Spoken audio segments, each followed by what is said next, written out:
अगर मैं कहूँ कि आपने कभी दिया खाया है तो ये बहुत ही अटपटा लगेगा। हर साल दीपावली में आप दीप जलाते हैं और अपने घर को रोशन करते हैं। तो क्यों ना इस बार हम दिया जलाएं और दिया बनाकर अपने पेट को रोशन करें। आज मैं आप लोगों के लिए लाई हूँ एक बहुत ही आसान और डिलीशियस रेसिपी, जिसे खाकर आप वाह वाह करेंगे और आपके घर के ही कुछ सामान में ये आसानी से बनकर तैयार हो जाएगी। और जब ये आप मेहमानों को सर्व करेंगे तो वो वाह वाह करते नहीं थकेंगे। तो इसे हम कैसे बनाएंगे बहुत ही इजी और आसान तरीके से, इसके लिए आपको चलना पड़ेगा मेरे किचन में। जी हाँ, निशात जायका किचन में। तो चलिए इसे बनाना शुरू करते हैं। यहाँ सबसे पहले हम लेंगे एक मुट्ठी चावल। यहाँ पर मैंने बासमती चावल का यूज़ किया है और यहाँ पर मैंने एक मुट्ठी चावल लिया है। आप अगर क्वांटिटी बढ़ाना या घटाना चाहते हैं तो उस हिसाब से आप चावल बढ़ा या घटा सकते हैं। उसके बाद मैं इसे धुलकर सोक करने के लिए रख दूँगी। अब हमें लेना है एक बोल और इसमें मैं डालूँगी मैदा। यहाँ मैं 2 चम्मच मैदा ले रही हूँ। आप मैदे की जगह आटा का भी यूज़ कर सकते हैं, मगर ये रेसिपी मैदे में ज़्यादा अच्छी बनती है। तो यहाँ हमने मैदा ले लिया है। अब हम इसमें डालेंगे थोड़ा सा घी या ऑयल, आप कुछ भी डाल सकते हैं, मगर आपको यहाँ मस्टर्ड ऑयल बिल्कुल भी नहीं यूज़ करना है। तो यहाँ पर आप घी या थोड़ा सा ऑयल यूज़ करेंगे और डालेंगे थोड़ा सा नमक और उसके बाद इसे हाथों से बहुत अच्छे से मिक्स कर लेना है।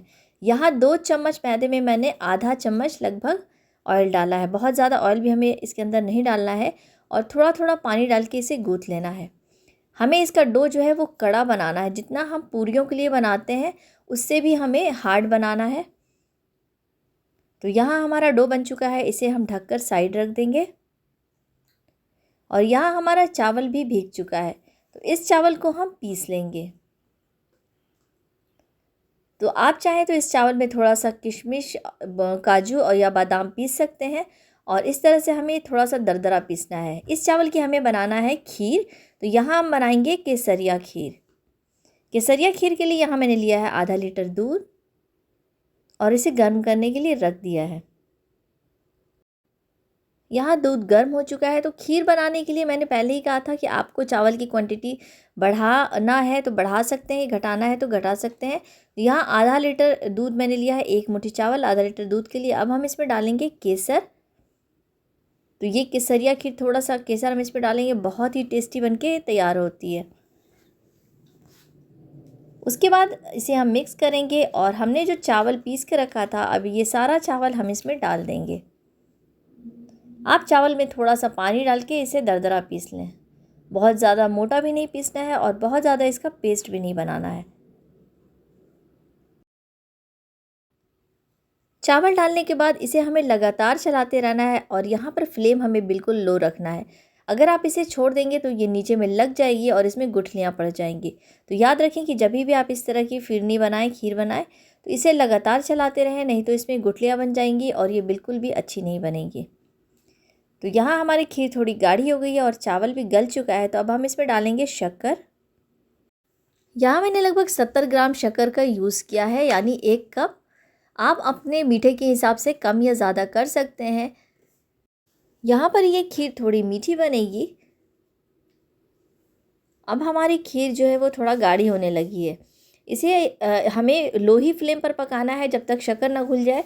और याद रखिए कि शक्कर कभी भी पहले नहीं डालना है, नहीं तो आपके चावल जो है वो गलेंगे नहीं और आपकी ये फिरनी जो है वो अच्छी नहीं बनेगी। इसे चारों तरफ से मिक्स करेंगे हम और इस तरह से मिलाते रहेंगे। 10 से 15 मिनट में आपकी ये फिरनी बन के रेडी हो जाती है। तो ये थोड़ा गाढ़ी हो चुकी है। अब हम यहाँ पर फ्लेम ऑफ कर देंगे। अगर हमें ये खीर जो है वो ज़्यादा गाढ़ी कर दी तो ये ठंडी होने के बाद और भी ज़्यादा गाढ़ी हो जाएगी और अच्छी नहीं लगेगी। तो इसे इतना ही हमें गाढ़ा रखना है, बहुत ज़्यादा गाढ़ा नहीं करना है।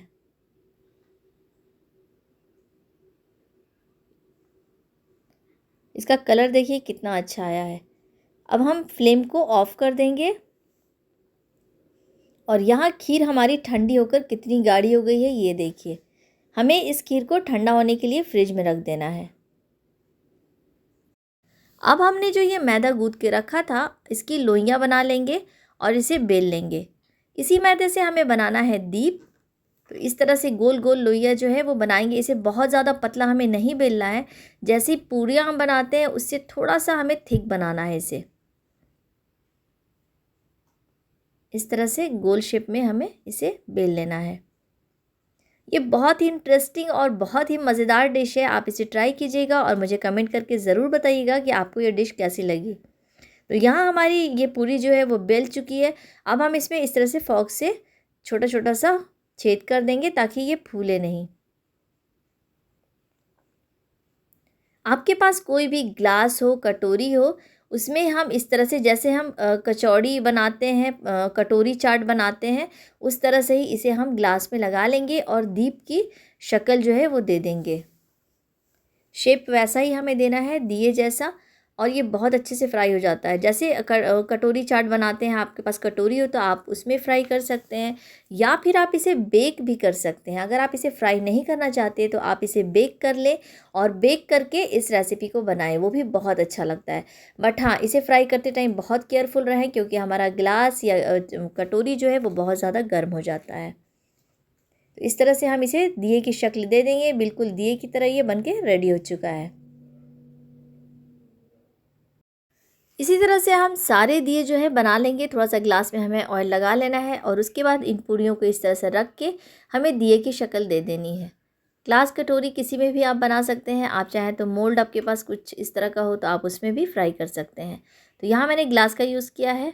और अब हम इसकी लौ बनाएंगे। तो लौ बनाने के लिए हमें इस तरह से लोई लेना है और इसे लौ की शक्ल दे देनी है। ऊपर से हम इस तरह से इसे पतला बेलेंगे और नीचे से इसे हम स्पून के शेप दे देंगे।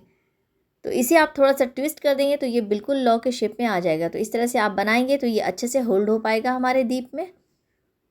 तो इस तरह से करके हम इसे फ्राई करेंगे। सारे लौ को और सारे दिए को बनाने के बाद से हम इसे फ्राई करेंगे। इसे फ्राई करने के लिए अगर आप घी में फ्राई करें तो ये बहुत ही टेस्टी लगता है। यहाँ पर मैंने तेल गर्म कर लिया है और यहाँ पर फ्लेम हमें बिल्कुल लो रखनी है। बिल्कुल कम आंच पर इसे आपको फ्राई करना है, नहीं तो ये ऊपर से जल जाएंगे और अंदर से ये बिल्कुल कच्चे रहेंगे। और इस तरह से आप जो तेल है इसे धीरे धीरे से साइड साइड से डालते रहें और ग्लास को हो सके तो किसी चिमटे से पकड़ें। तो यहाँ ये ग्लास को खुद ही छोड़ देगा। और यहाँ पर याद रखिए कि फ्लेम बिल्कुल धीमी रखनी है। धीमे फ्लेम पे ही आपको इसे फ्राई करना है। हमने ग्लास में ऑयलिंग की थी, इसमें ऑयल लगाया था, तो ये थोड़ा सा फ्राई होने के बाद से खुद से ग्लास इससे अलग हो जाएगा। ये देखिए इस तरह से। और अंदर भी हम इसके इस तरह से तेल डालेंगे ताकि ये अंदर से भी पक जाए और ऊपर से भी अच्छे से फ्राई हो जाए। अगर आपको लगे कि तेल आपका ज़्यादा हीट हो रहा है तो आप फ्लेम को बंद कर दें और उस पर ही थोड़ा देर इसे फ्राई करें। तो यहाँ हमने लौ और दिए दोनों को अच्छे से फ्राई कर लिया है। जब इसका कलर गोल्डन सुनहरा हो जाए तो हम इसे निकाल लेंगे। यहाँ लौ में मैंने रेड फूड कलर लगाया है, ये ऑप्शनल है, आप चाहें तो इसे स्किप भी कर सकते हैं। तो यहाँ हमारे सारे दीप रेडी हो चुके हैं, लौ भी रेडी हो चुकी है और हमारी केसरिया फिरनी भी रेडी हो चुकी है। तो अब इंतज़ार किस बात का है, तो चलिए इसमें फिल करते हैं हमारी केसरिया फिरनी। लग रहा है ना ये कितना ज़्यादा खूबसूरत। और यहाँ हमारी फिरनी जो है वो बिल्कुल गाढ़ी हो चुकी है। अब सारी फिरनी को इस तरह से हम इसमें फिल करेंगे। एक एक करके सारे दिए में हम फिरनी को फिल कर लेंगे। आपको इतनी ही थिक ये खीर बनानी है, ये फिरनी बनानी है, आपको लिक्विडी बिल्कुल भी नहीं बनानी है। तो यहाँ हमारा दीप जो है वो बनकर रेडी हो चुका है।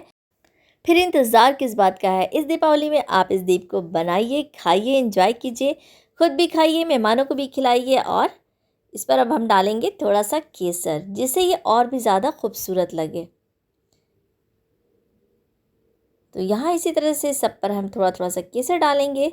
ये ऑप्शनल है, अगर आपके पास केसर नहीं है तो आप थोड़ा से ड्राई फ्रूट्स भी इसके ऊपर स्प्रिंकल कर सकते हैं। यहाँ हमने केसरिया फिरनी बनाई है इसलिए मैंने यहाँ पर केसर डाला है। तो आप फिरनी की जगह कुछ और भी इसमें फिल कर सकते हैं, जैसे कस्टर्ड है या फिर आपको जो भी पसंद हो। तो आई होप आपको ये रेसिपी अच्छी लगी होगी। तो रेसिपी अच्छी लगे तो ज़रूर से मेरे चैनल को सब्सक्राइब कीजिए और वीडियो को लाइक कीजिए। इस दीपावली सिर्फ दिए को जलाइए ही नहीं बल्कि ये दिया बनाकर खाइए भी और मेहमानों को भी खिलाइए। आपकी दीपावली शुभ हो। मिलते हैं तब तक के लिए बाय बाय।